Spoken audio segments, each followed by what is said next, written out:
Welcome back.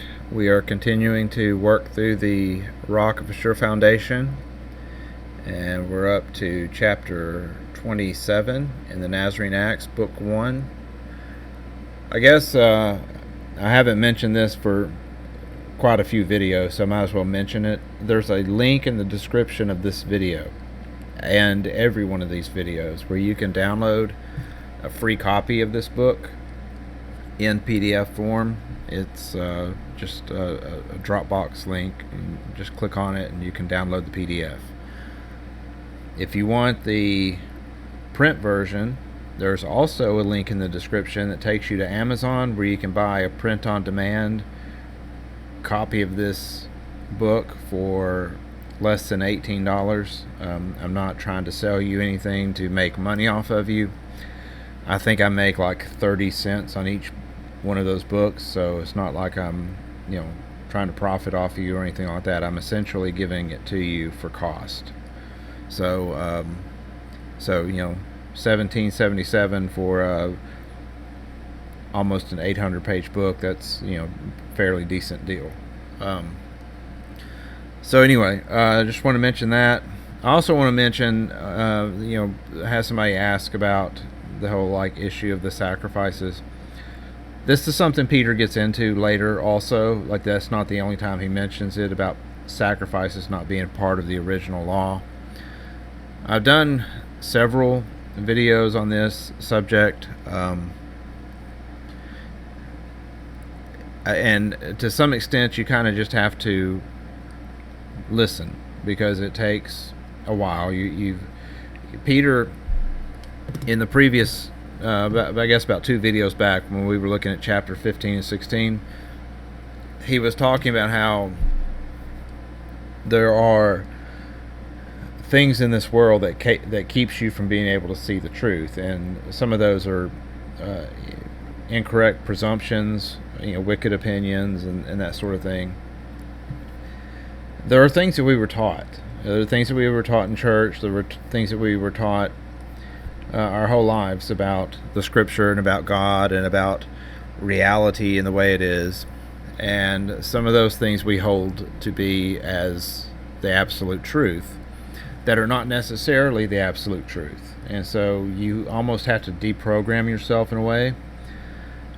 Reading the Nazarene Acts, reading some of these documents help to deprogram you. But it's like a paradigm shift. You've got to wait for it to happen. You got to, believe me, initially I had a problem with some of this stuff too. But if you stick with it and let Peter explain the whole thing to you, and then you do like I do, like I went and I started looking at books by modern textual critics which say the same thing that Peter says. There's a hypothesis that a lot of these guys that really kind of pick apart the Bible and try and get a deeper understanding of it, there's a hypothesis called the documentary hypothesis. You can Google that and look up videos and presentations and teachings about it.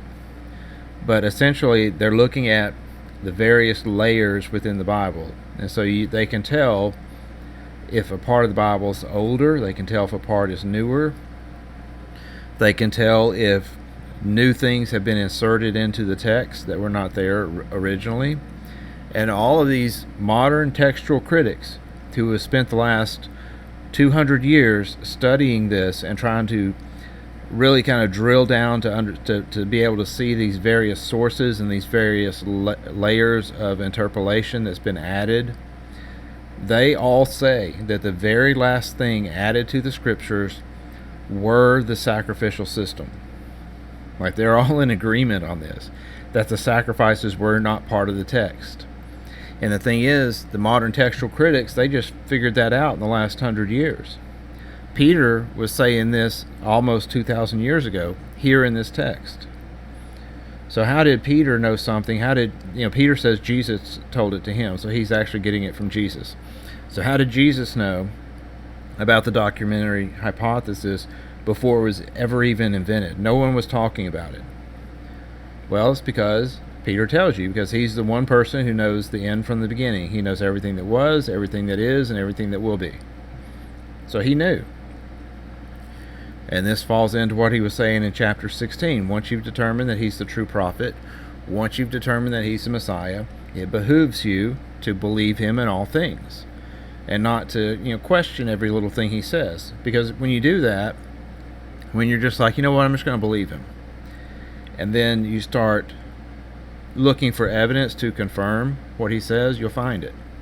That's what I did. I didn't need the evidence to confirm it in order to make myself accept it. I wanted the evidence so that I could show it to you guys, so that you could see it.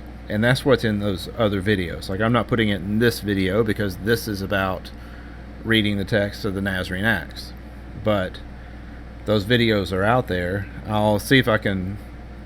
one of them's called I Came to Abolish Sacrifices. There's a part 1 and part 2 of that one. There's a video I did recently. The prophets agree sacrifices were never commanded. That's one you can look at. If I can think of some others, I'll put the links in the descriptions. But the information's out there. So anyway, sorry for the long introduction. I usually try to get right into the text, but I wanted to give a little caveat there. All right. So we're starting out in chapter 27. In the beginning, when God had made the heavens and the earth as one house, the shadow of which was cast by the mundane bodies involved in darkness, those things which were enclosed in it. But when the will of God had introduced light, that darkness which had been caused by the shadows of bodies was straightway dispelled. Then at length light is appointed for the day, darkness for the night.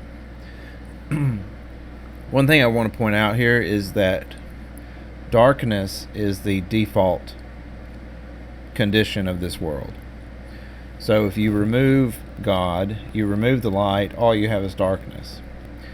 And it's the same with evil, and we'll see this later in some of Peter's discussions about whether or not evil exists.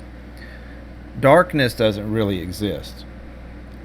Darkness is just an absence of light. And Peter says that evil is the same way. Evil is just an absence of good. Evil is the default condition of this world if you remove goodness from it. It's just something to point out, something to be aware of. And now the water which was within the world in the middle space of that first heaven and earth, congealed as if with frost and solid as crystal, is distended. And the middle spaces of the heaven and earth are separated as by a firmament of this sort. And that firmament the Creator called heaven, so called by the name of that previously made. And so he divided into two portions that fabric of the universe. Although it was but one house, the reason of this division was this, that the upper portion might afford a dwelling place to angels, and the lower to men.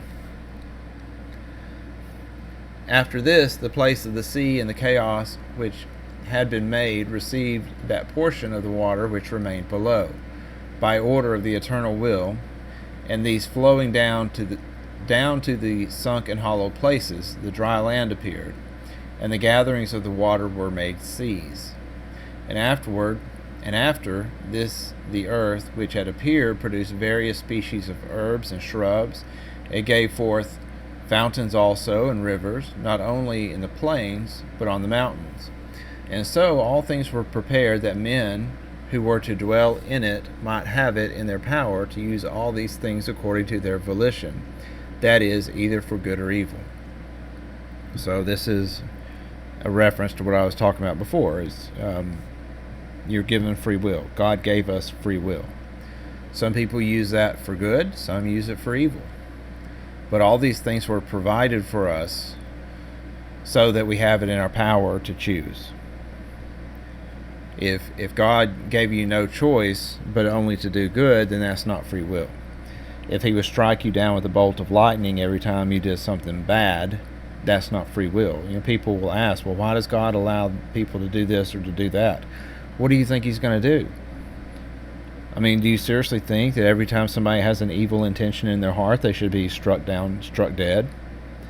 That's not free will. That's not the plan of the Creator. After this, he adorns that visible heaven with stars. He places in it also the sun and the moon, that the day might enjoy the light of the one, the night that of the other, and that at the same time they might be for an indication of things past, present, and future. For they were made for signs, for seasons, and for days, which, although they are seen indeed by all, are understood only by the learned and intelligent. And when after this he had ordered living creatures to be produced from the earth and the waters, he made paradise, which also he named a place of delights. But after all these things he made man, on whose account he had prepared all things, whose internal species is older, and for whose sake all things that were made, given up to his service, and assigned to the uses of his habitation. So he made man, on whose account were prepared all things, whose internal species is older. So what does that mean? I think it's talking about your spirit. Your spirit pre-existed your body. You're not, your spirit, your soul, whatever you want to call it, it didn't come into existence at your birth. It existed before your birth. Yeah, and that's what I put for the footnote.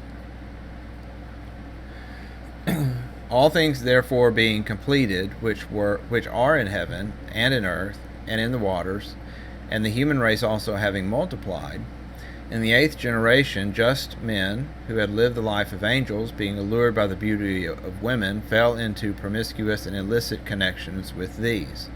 And thenceforth, acting in all things without discretion and disorderly, they changed the state of human affairs and the divinely prescribed order of life, so that either by persuasion or force, they compelled all men to sin against God their Creator. So this is what Peter really describes as the fall of mankind. Notice he doesn't mention anything about the fruit in the garden. It is at this time that they changed the state of human affairs and the divinely prescribed order of life.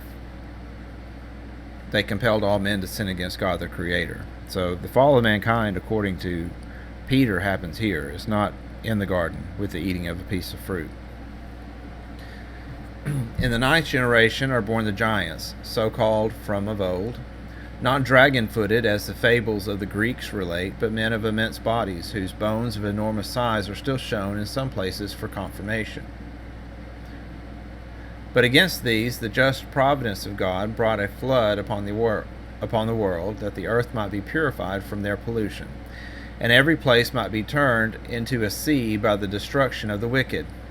Yet there was then found one just man by name Noah, who, being delivered in an ark with his 3 sons and their wives, became the colonizer of the world after the subsiding of the waters, with those animals and seeds which he had shut up with him. In the 12th generation, when God had blessed men and they had begun to multiply, they received a commandment that they should not taste blood, for on account of this also the deluge had been sent. So this, of course, this is referring to this passage in the Bible where, I've got a footnote, Genesis 9:4, you shall not taste blood. This is actually, it's not just about the blood. There are 2 types of flesh described in Genesis 9. There's flesh with blood and the creeping things. The creeping things are the cold-blooded animals. This is what Noah was given permission to eat, if we can even trust that verse. But he goes on to say, but the flesh which has blood you shall not eat. So he was giving Noah permission to eat the creeping creatures, insects, lizards, and things like that. There was never permission given to eat warm-blooded animals. In fact, that is the reason that the flood had been sent, because people were eating the animals. In the 13th generation, when the second of Noah's 3 sons had done an injury to his father and had been cursed by him, he brought the condition of slavery upon his posterity. His elder brother, meantime, obtained the lot of a dwelling place in the middle region of the world, in which is the country of Judea. The younger obtained the eastern quarter, and he the western. In the 14th generation, one of the cursed progeny first erected an altar to demons for the purpose of magical arts, and offered there bloody sacrifices. So here, this stuff is starting back up. This is the same stuff that caused the flood in the first place, and within 2 generations, people are going right back to this, erecting altars to demons. This also, notice that the demons are the ones wanting the bloody sacrifices. Peter makes the point repeatedly that it was never God that wanted the bloody sacrifices. In the 15th generation, for the first time, men set up an idol and worshipped it. Until that time, the Hebrew language, which had been given by God to men, bore soul's sway. In the 16th generation, the sons of men migrated from the east, and coming to the lands that had been assigned to their fathers, each one marked the place of his own allotment by his own name. In the 17th generation, Nimrod the first reigned in Babylonia, and built a city, and thence migrated to the Persians, and taught them to worship fire. In the 18th generation, walled cities were built, armies were organized and armed, judges and laws were sanctioned, temples were built, and the princes of nations were adored as gods. In the 19th generation, the descendants of him who had been cursed after the flood, going beyond their proper bounds which they had obtained by lot in the western regions, drove into the eastern lands those who had obtained the middle portion of the world, and pursued them as far as Persia, while themselves violently took possession of the country from which they expelled them. In the 20th generation, a son for the first time died before his father on account of an incestuous crime. In the 21st generation, there was a certain wise man of the race of those who were expelled, of the family of Noah's eldest son, by name Abraham, from whom our Hebrew nation is derived. When the whole world was again overspread with errors, and when, for the hideousness of its crimes, destruction was ready for it, this time not by water but fire, and when already the scourge was hanging over the whole earth, beginning with Sodom, this man, by reason of his friendship with God, who was well pleased with him, obtained from God that the whole world should not equally perish. So according to this, when Sodom and Gomorrah were destroyed, God was actually preparing to destroy the entire earth with fire because of the sins of mankind. From this same time, man, being an astrologer, was able from the account and order of the stars to recognize the Creator, while all others were in error. From the first, this same man, so it's still speaking about Abraham, was able from the account of the stars to recognize the Creator, while all others were in error, and understood that all things are regulated by his providence. Whence also an angel, standing by him in a vision, instructed him more fully concerning those things which he was beginning to perceive. He showed him also what belonged to his race and posterity, and promised him that those districts should be restored rather than given to them. Therefore Abraham, when he was desirous to learn of the causes of things, and was intently pondering upon what had been told him, the true prophet appeared to him, who alone knows the hearts and purpose of men, and disclosed to him all things which he desired. He taught him the knowledge of the divinity, intimated the origin of the world, and likewise its end, showed him the immortality of the soul, and the manner of life which was pleasing to God, and declared also the resurrection of the dead, the future judgment, the reward of the good, and the punishment of the evil, all to be regulated by just judgment. And having given him all this information plainly and sufficiently, he departed again to the invisible abodes. But while Abraham was still in ignorance, as we said to you before, 2 sons were born to him, of whom the one was called Ishmael, and the other Elisados. From the one are descended the barbarous nations, from the other the people of the Persians, some of whom have adopted the manner of living and the institutions of their neighbors, the Brahmins. Others settled in Arabia, of whose posterity some also have spread into Egypt. From them some of the Indians and of the Egyptians have learned to be circumcised, and to be of purer observance than others. Although in process of time most of them has turned to impiety, what was the proof and sign of purity?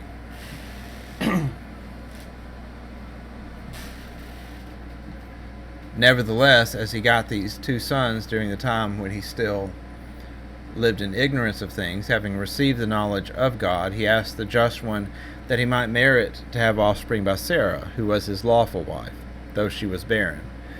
She obtained a son, whom he named Isaac, from whom came Jacob, and from him the 12 patriarchs, and from these 12 72. These, when famine befell, came into Egypt with all their family. In the course of 400 years, being multiplied by the blessing and promise of God, they were afflicted by the Egyptians. And when they were afflicted, the true prophet appeared to Moses, and struck the Egyptians with 10 plagues. When they refused to let the Hebrew people depart from them and return to their native land, and he brought the people of God out of Egypt.